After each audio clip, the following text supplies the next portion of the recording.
নবী করিম সাল্লাল্লাহু আলাইহি সাল্লাম বলেছেন,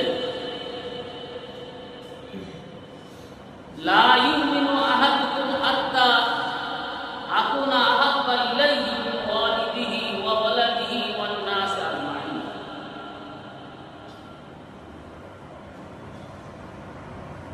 নবী বললেন, ততক্ষণ পর্যন্ত তোমাদের মধ্যে কেউ তোমরাই পরিপূর্ণ মুমিন হবে না,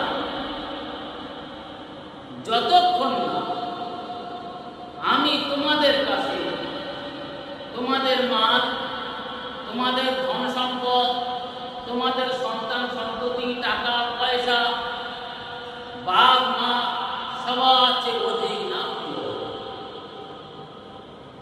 এক কথা বোঝা গেল, নবী সাল্লাল্লাহু আলাইহি সাল্লাম একেবারে সবার থেকে সব থেকে প্রিয় সকল।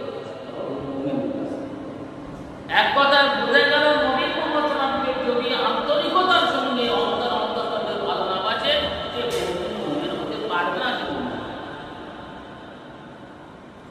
আমাদের এটা করা দরকার।